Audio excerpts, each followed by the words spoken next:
We now welcome on Rocco Miller of the Bracketeer. He is kind of all over everything bracketology this time of year and throughout the rest of the year. You'll see him on the field of 68.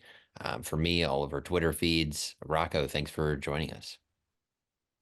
Bennett, great to be on with both of you guys and talk a little bit of Commonwealth hoops, James Madison, Virginia. Anything you want to go into, I'm here to help. Yeah, it's crazy. Like we just saw Duke lose 2 seconds ago, and the results are just pouring in right now. Providence just beat Creighton, and it's the coolest thing about college basketball. I would say is an event like on the opposite side of the country could affect the questions you're probably about to ask me. Yeah, just an insane time of the year. Bid thieves, right? We got NC State maybe Yeah. making a run at that. It's certainly a phrase everybody likes. The Dukes, thankfully, got their bid. JMU fans are excited about that. I think your latest bracket had them as an 11 playing Gonzaga, which would be obviously a very exciting matchup for JMU fans. But I guess let's start with the seeding. When you look at JMU and the resume, what sort of stands out in terms of what's good and what are the weaknesses and where could they fall seeding wise? Yeah, I think with James Madison, the biggest thing for them is they won at such a high rate. The record you just talked about it before we recorded is 31-3 now. I believe at least 30 wins. Yeah, 30-3 against Division One. It's just what shows up on the team sheet. And so with that, the strength of resume, which is why I was probably one of the few still putting the Dukes in the field as an at large all the way through the projections till Appalachian State got knocked out of the tournament was due to the fact that their strength of resume has been in the top 40 or right next to the top 40. And that's been one of the only true sources of truth in some of these cases. I'm not a big metrics person in terms of trying to make these decisions in the forecasts. I like to do the old traditional who did you play, where did you play, how did you do, which is what every chairman has told us for my entire lifetime, decades worth of committees, because I do think that is the foundation of how teams get in or don't get in. But from there, we have these other tools now, of course, with Ken Palm leading the charge and the net itself, and BPI is listed.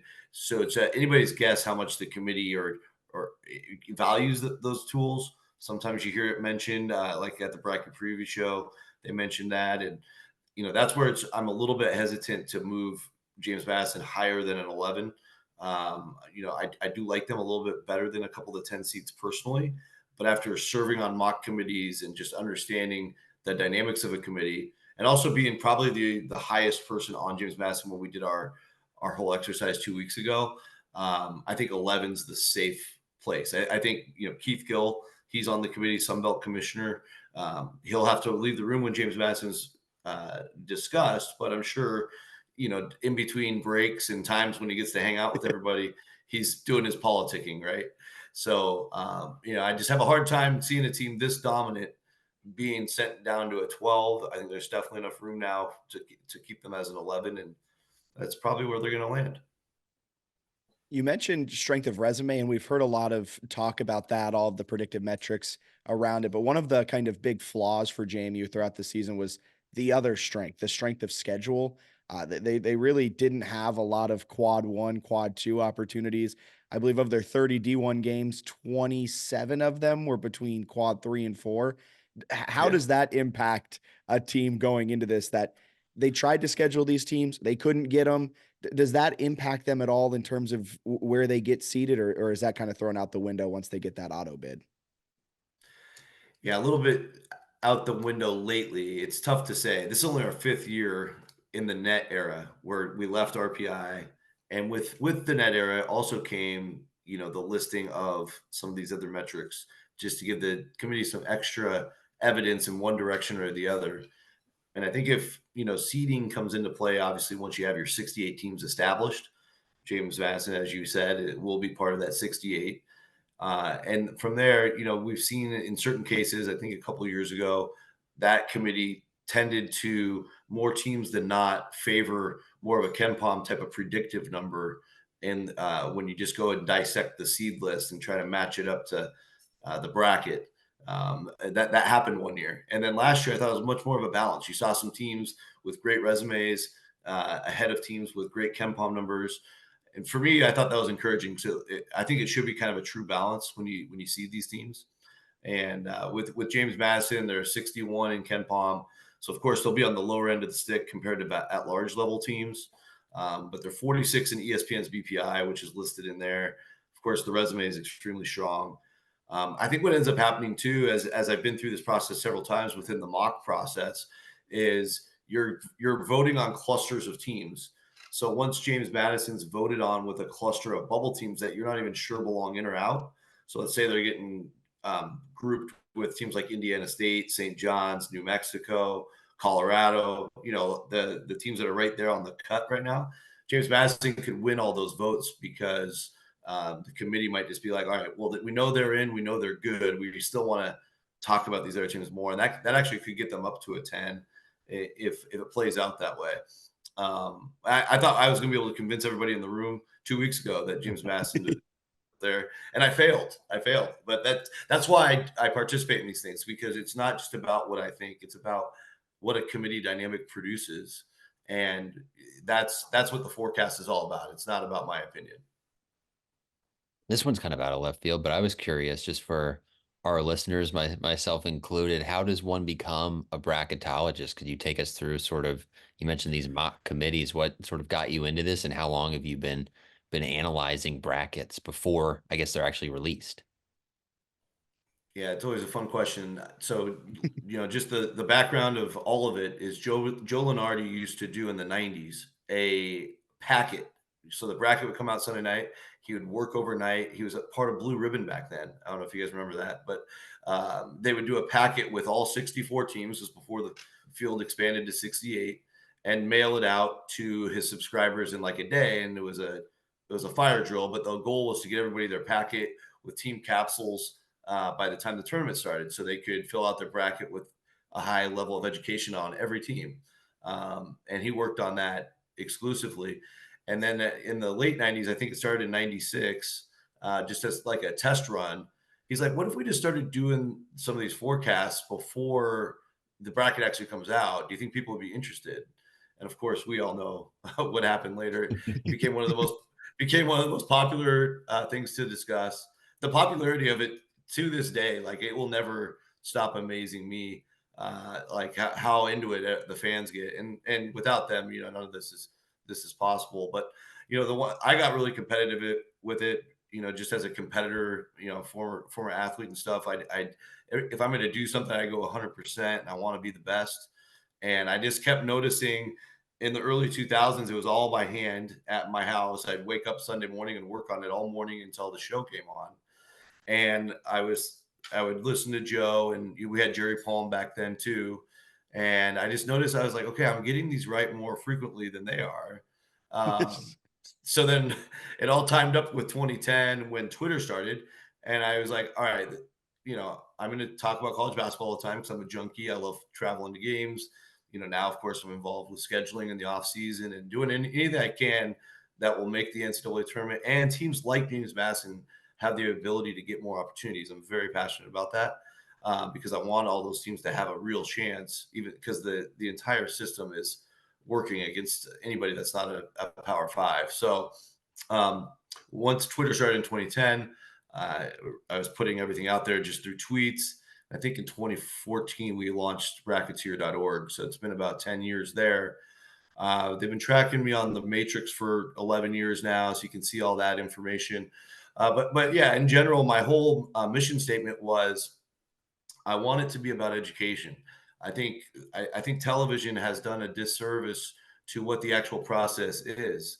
I think we're all sitting here watching the same games right now. It's one of the best.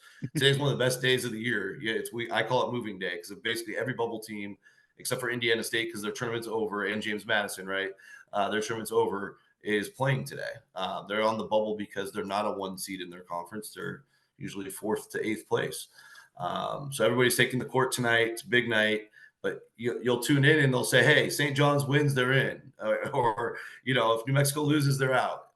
And I think that's a lot of misinformation. Sometimes they'll end up being right, of course, but a lot of that is driven for marketing to make sure you're watching the game if you're an average person on the couch. The reality is, once a set of results comes in, a full reevaluation is required. And sometimes that evaluation will lead teams to moving up or down. Sometimes that evaluation will lead to teams staying where they were or close to where they were, because in reality, what it is, it's treated the same one singular result as a game in the middle of November was. So you're adding one piece of your 32-piece pie to your story. But sometimes, if if you're going to go out and beat Duke today, that's a pretty important piece of your story still. But it doesn't change the fact that you might have lost like 6 games to teams that are not going to the tournament too. So it's always an evaluation of your full body of work. Yeah, tired is moving day at the Players on Saturday. Wired is moving day for March Madness on Thursday, Yeah. March 14th. But with all of this moving happening today, with NC State winning, Providence, St. John's now in the Big East, semis, it's all moving and shaking. Everything's so much fun. Is there a way JMU moves up a few spots? Maybe not a few spots. That might be a tad aggressive, but move up at all on the seed line, or do you think kind of where they are, it's an 11 or 12 for the most part for the Dukes? Yeah, but I'm probably going to stick with 11. Mainly, I'm singling out the Dukes because of the fact that they came from such an extreme, different type of resume. Indiana State's in the same boat. Princeton's in a even very similar boat as well. I believe that those teams, when we get to March Madness, and Drake, I mean, you could throw Drake in that mix as well. They're going to be teams that are very capable of not only winning one game, but 2 games in the tournament and get to the second weekend. Always comes down to matchups when it comes to that part of the discussion. But yeah, I would personally vote for them to go above a team like a Seton Hall who lost today. That alone would put James Madison as a 10 seed.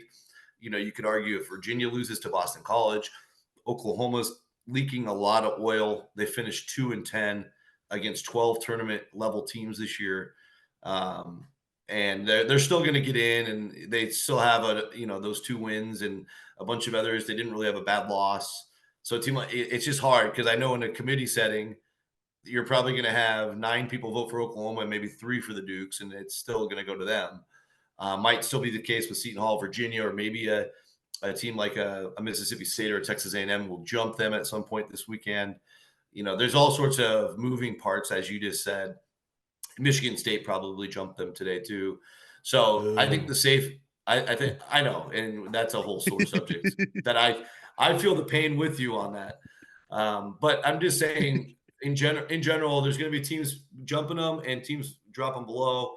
Yeah. I just think they're going to feel comfortable putting them as an 11. It's just where I'm at. And 12, I think 12 is probably more likely than 10.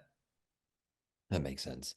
I've seen, obviously, you had Gonzaga. I've seen a lot of San Diego State, some Utah States, bunch of other teams. But who are those teams in that, I guess, 5 or 6 range right now, or teams that could jump up or jump down to that you think could be possible opponents for the Dukes?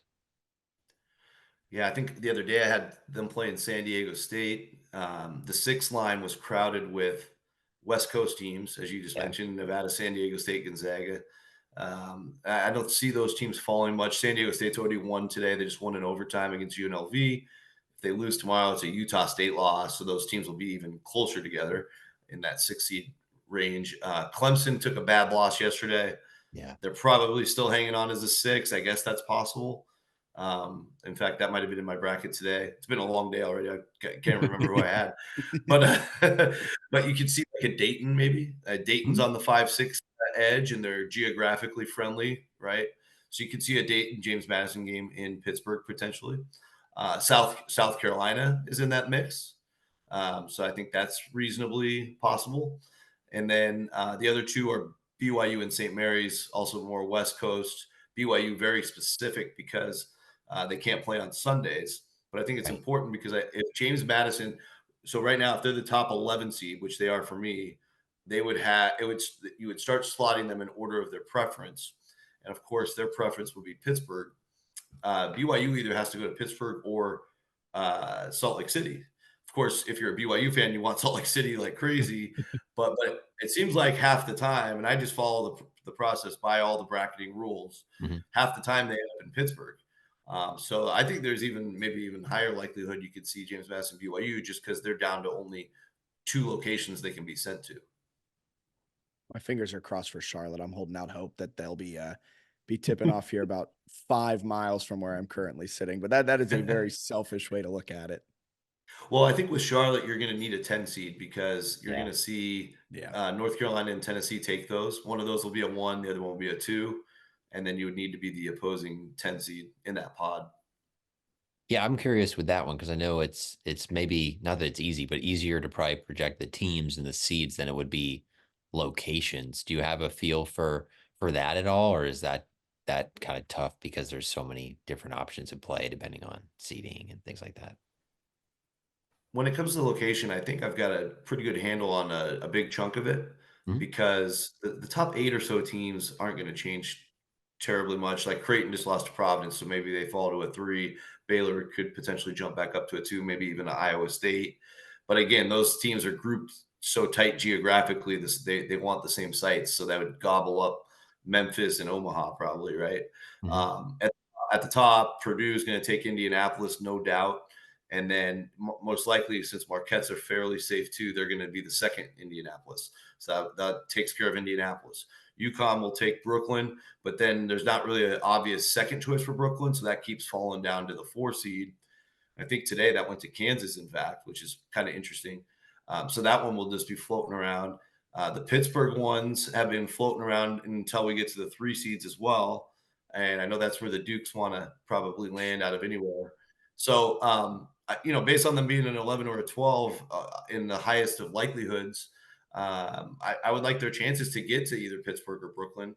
But again, a part of the 11 seed math is you're either going to have at least one playing game on the 11, and you might have 2.